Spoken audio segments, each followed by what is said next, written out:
When I was young, my parents asked me, "Son, what do you want to do with your life?" Well, that was easy. I said, "I want to rock!"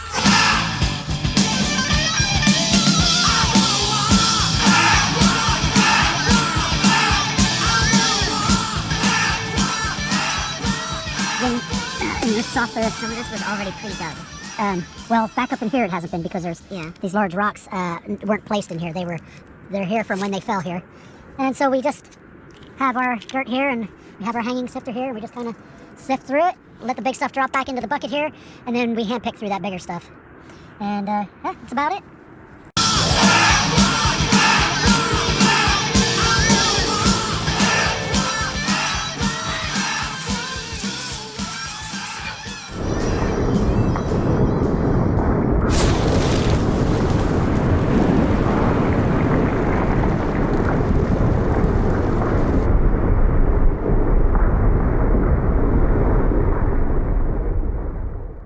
Here's the definition of pseudomorph: a crystal consisting of one mineral but having the form of another which it has replaced.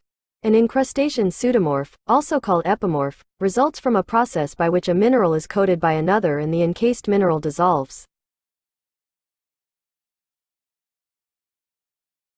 Hey, Agateers and Rockhounds! Welcome to Mountain Agate Studios' first episode, Pseudomorph Agates. Enjoy the video.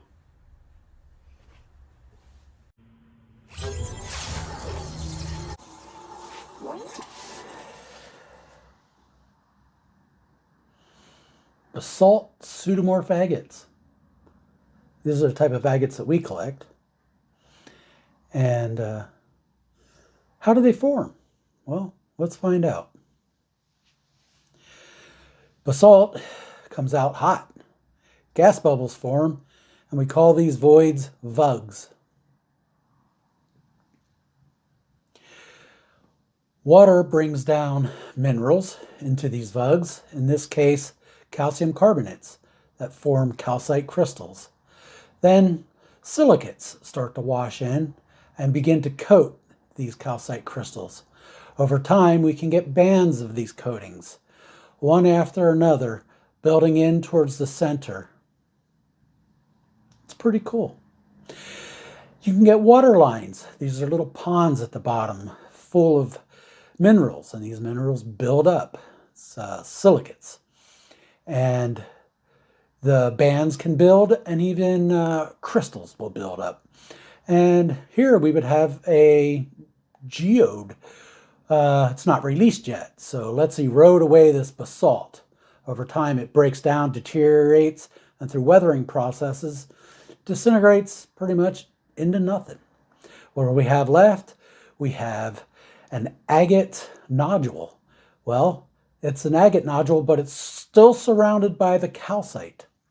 This calcite is soft material, weathers away, dissolves, and through erosion processes disappears, leaving this beautiful crystal imprinted outside, or skin, or rine. A lot of people call it rine.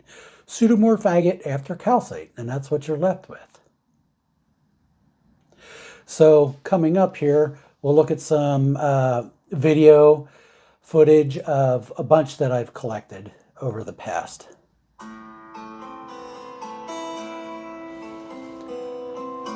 So this one here is, it's actually not from a vug or a gas pocket, but from a crack, also called a seam.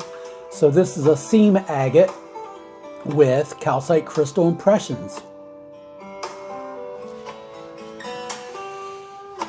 I really like this piece because the detail is just so great, and even though these are found in a river, a lot of the impressions are still intact with very little wearing. We get some nice banding in here. Of course, this is quartz, and you can see some of the quartz flower where the crystals have completely grown and fused together. On the backside here, I'm really not sure about this. It's really kind of cool. I don't know how it formed, but it just created these little mountains, little valleys, And it could just have to do with the way the water was flowing over this mineral as it formed.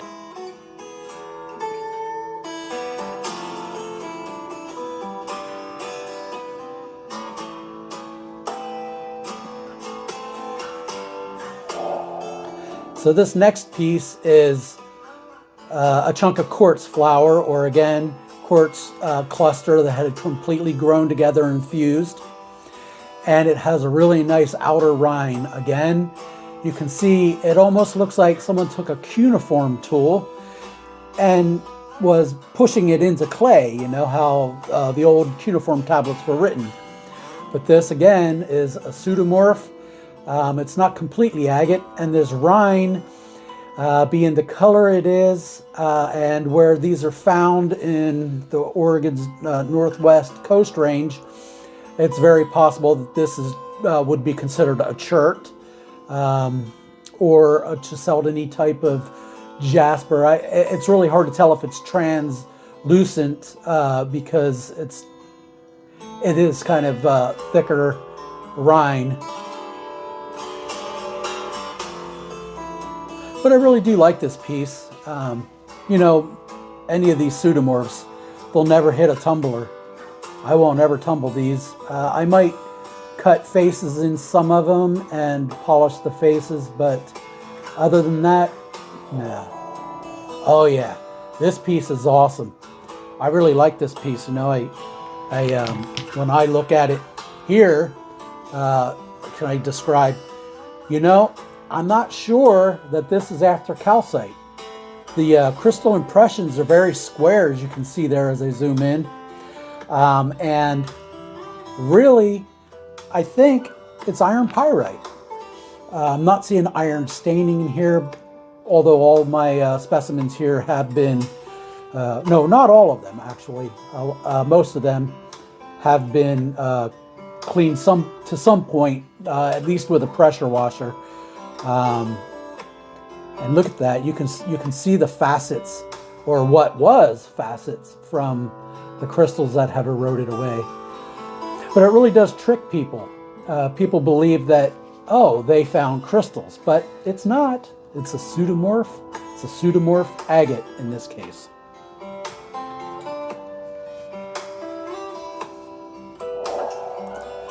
And some of the other pieces like this one, yeah, I really like this piece too.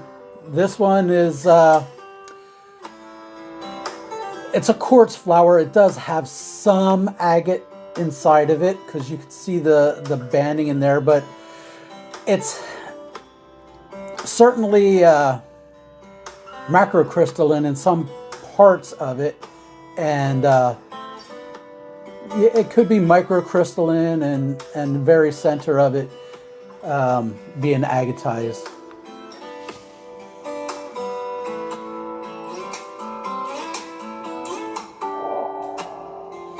And again, here's another quartz flower, and it's beautiful. I just love this piece. Although it's not a full agate, it is pseudomorph, and being white, it is a little bit more beat up from the river tumbling. But look at that. Look at the little flashes, what looks like it would be facets. Of course, it's a little frosted because it was tumbled quite a lot. And this is how it was found in the river.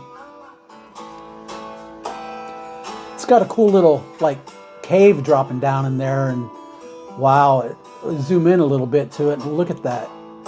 I just love that. I just love looking at it. That's why I collect them. Some of my more favorite agates or quartz that I find. This is absolute agate chunk here. And again, just look at the crystalline detail from what was existing in the past. And again, these here, the shape is telling me calcite. A little more square looking, but it's calcite. It's not iron pyrite. And again, this is agate. You can see the different colorations and even a little bit light banding. Some of it's hidden in there. You know, even the clear calcites, and we'll go over this in another video, even though you can't see them, they are there, and they are bands. They're hidden. It has to do with the minerals that are present at the time. Oh, this piece here is awesome. Just holding it in my hand, it's very light weight, and every one of those little edges you can feel with your fingertips. I love it. It's just an awesome piece. So much detail, and again, you can see all the dogtooth calcite impressions, which all these triangular impressions are. Dogtooth calcite is what we would consider it.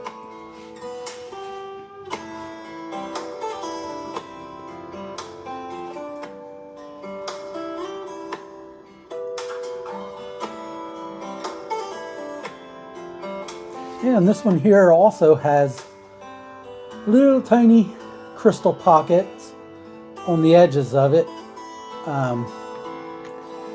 You know, where it's crystallizing toward more of a macro size crystal.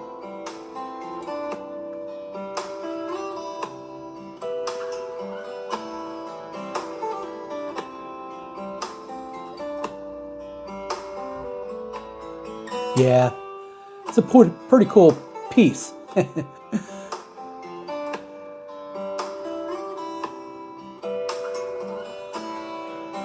And you can see little crystals in there.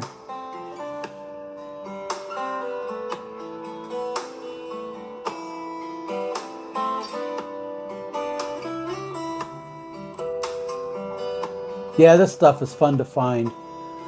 And you know, 1 out of every 100 agates are like this, where they have these, you know, and I guess that number is just something I'm making up in my head because I'm trying to give you an idea of, they're not that common, at least to be found in a river. This one has really small dogtooth impressions. But what's cool about it is they are all the way around and down inside. Well, which actually wasn't the inside. This was actually like a hump covered with crystals that the agate formed around. And so this is partially agatized. It's mostly a quartz flower. Which is really kind of cool because, you know, it just shows you that the quartz can form under different conditions.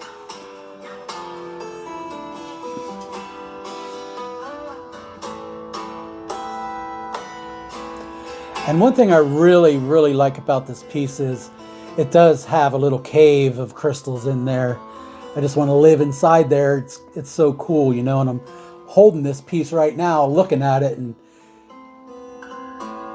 yeah, look at it close up. Wow.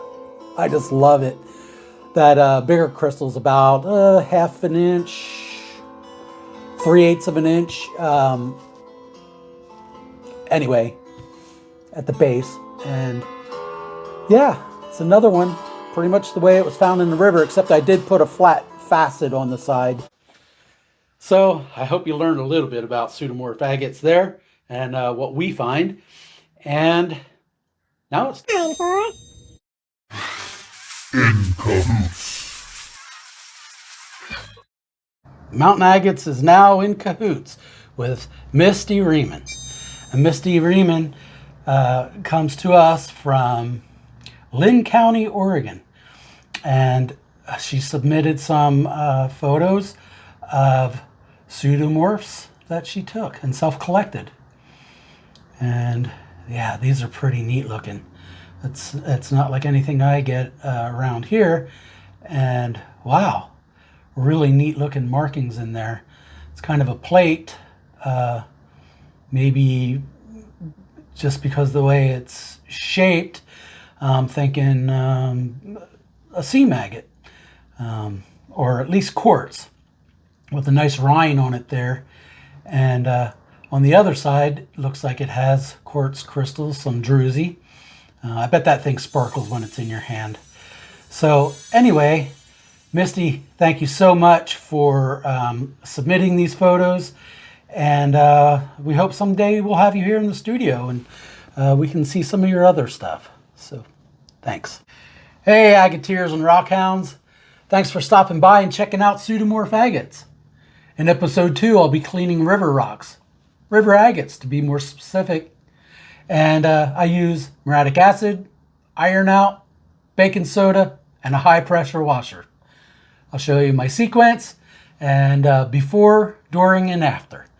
So until then, see you later. This is an awesome rock. I really like this one.